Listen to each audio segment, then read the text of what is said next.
cómo enfrentar estas situaciones y cómo vencer a los violentos. Presidente electo es Edmundo González Urrutia.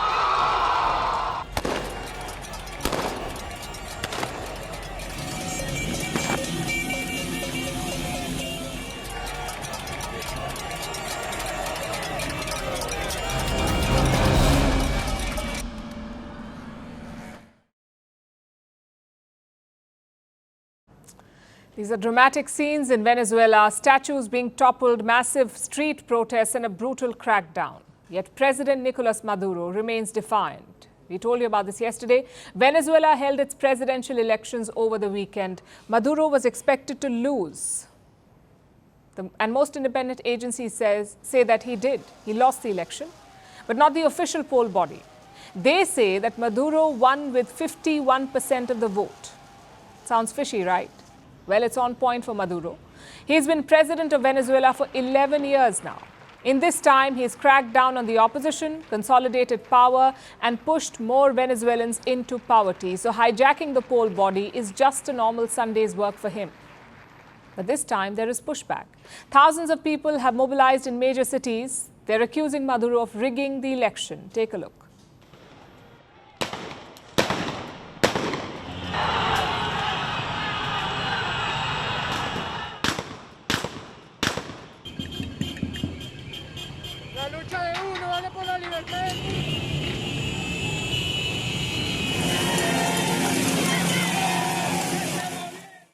And how is Maduro responding? Well, how do cornered autocrats usually react? They crack down. Riot corps have been deployed across cities. They're firing rubber bullets and tear gas at the protesters. The idea is to stop them from assembling.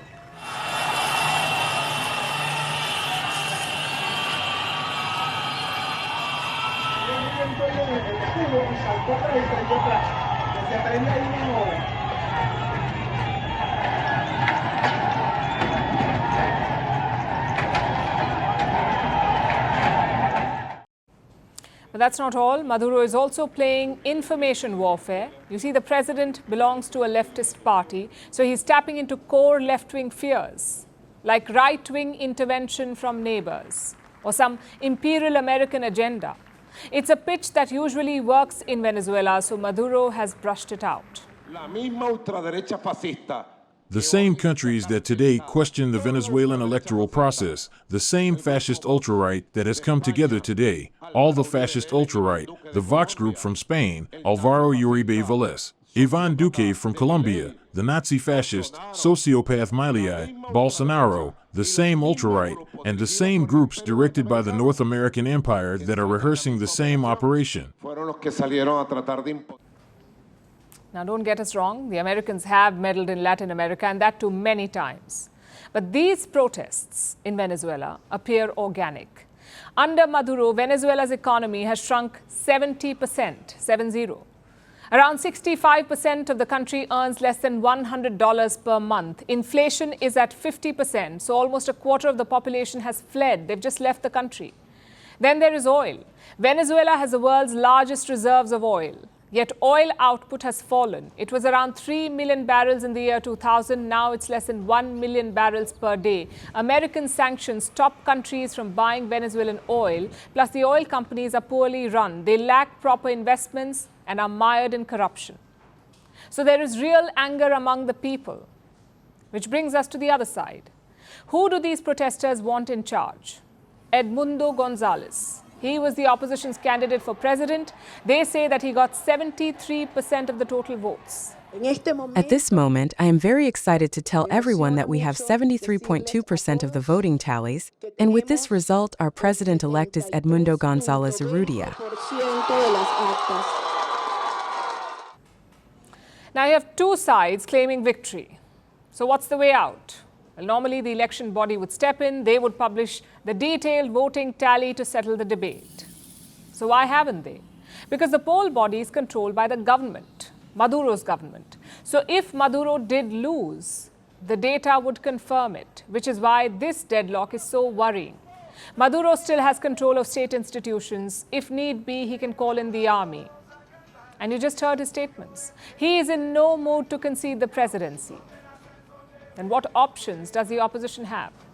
Well, one is to continue the street protests. They're not just targeting Maduro, they're targeting his socialist movement. It's called the Bolivarian Revolution. It was started by former President Hugo Chavez. And what does it stand for? Mainly socialism and anti-colonialism. Maduro, too, is a product of that revolution. He served Chavez in multiple government positions. When Chavez died in the year 2013, Nicolas Maduro took over. So protesters are also attacking that revolution. In fact, a statue of Hugo Chavez was toppled today. Many are comparing it to a similar moment in Iraq when Saddam Hussein's statue was toppled.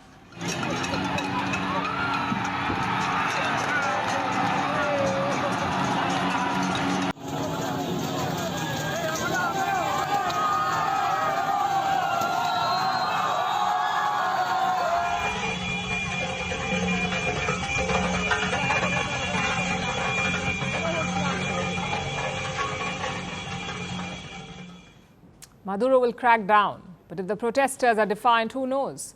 Stranger things have happened in Latin America. Also, Maduro's plan requires loyalty from security forces, but that is not guaranteed. Some cops have started ditching their official duties. They're refusing to repel the protesters.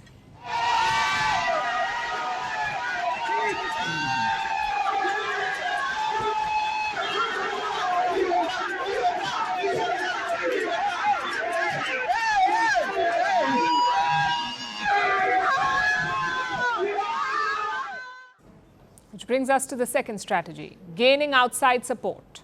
7 Latin American countries have questioned Sunday's results. Guess what Maduro did? He cut diplomatic ties with those countries. This list includes Argentina, Chile, Costa Rica, Peru, Panama, Dominican Republic, and Uruguay.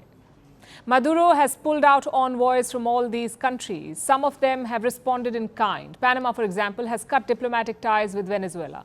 Plus, there is pressure from the United States. Washington has imposed dozens of sanctions on Venezuela. This election row could invite more of them.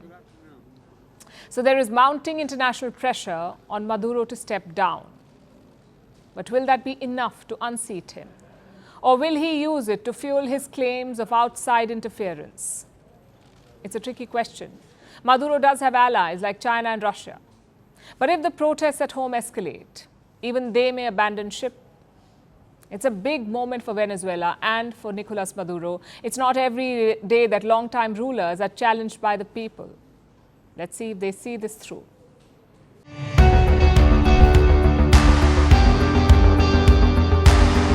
Across continents, one powerful news source. Bringing you diverse perspectives on the issues that matter.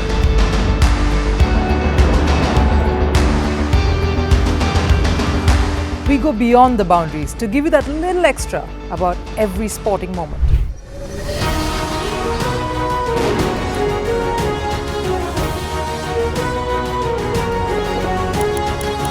So thank you for making Firstpost 5 million strong. We're counting on your support, and you can trust us to bring you the news unfiltered and unvarnished.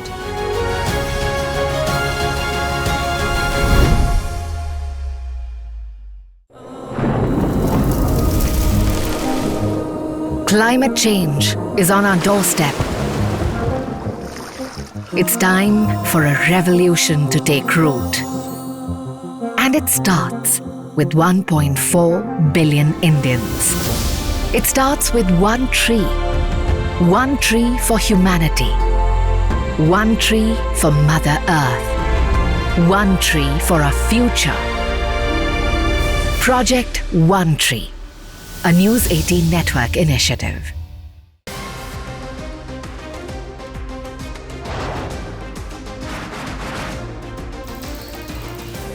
On the today, the T20 World Cup Vantage has moved across to the West Indies. What can you expect from this? Hello, I'm Alison Green, coming to you from Durban, South Africa. Today we have a special show. Start with a report on India's shifting nuclear posture. The first time since India officially became a nuclear power. Hello and welcome to Firstpost.